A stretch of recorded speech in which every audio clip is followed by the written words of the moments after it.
When I was about 18 years old, I joined the church and began attending a music class.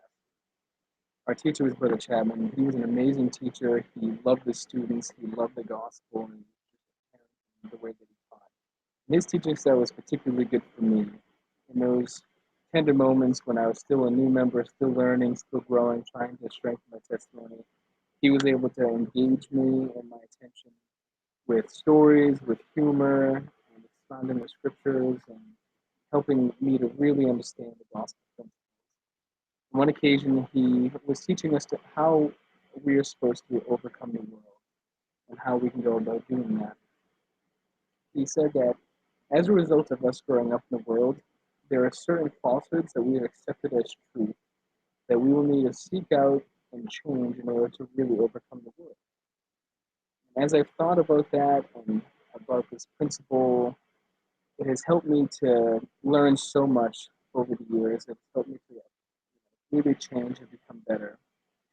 What I'm going to explain today is how I've applied this principle, this method for overcoming the world in my life, and some of the positive effects that it has given me.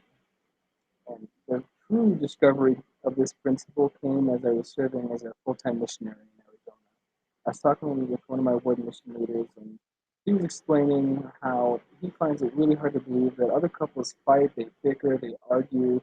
Some people, marriages end up in divorce, and it was such a hard thing for him to understand because him and his wife, he explained, they never argued. They never fought. They never yelled at each other. And surely they had arguments, or not arguments, they had disagreements, um, but they never fought. They never screamed at each other. They were able to talk to each other with respect and with love. And as I heard him say this, I thought back to what Brother Chapman taught about some of the falsehoods that we believe to be truths. And this was one for me. I grew up with my parents being divorced when I was a baby, my dad being on his third marriage, my sisters both being divorced, and just the culture of marriage that we see in the world today as it is.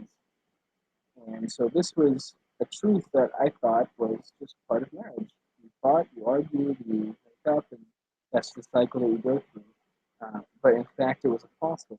It isn't something that needs to happen. And so many people think that argument it just has to be a part of marriage, and I'm living proof that it really doesn't.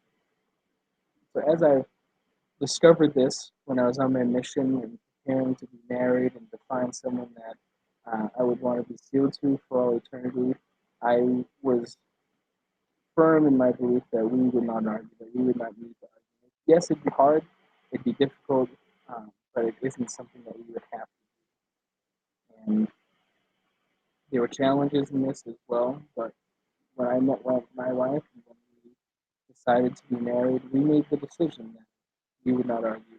It was a mutual decision that we talked about, that we prayed about, and that we felt that we could really accomplish. And so we set that goal and said that we will never argue, we will never fight. We can discuss things calmly, with respect, without frustration.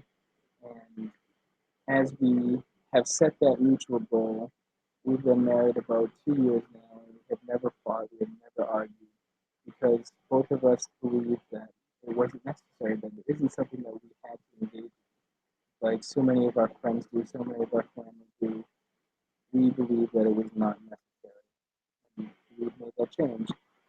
And of course, there were challenges along the way. It was hard times.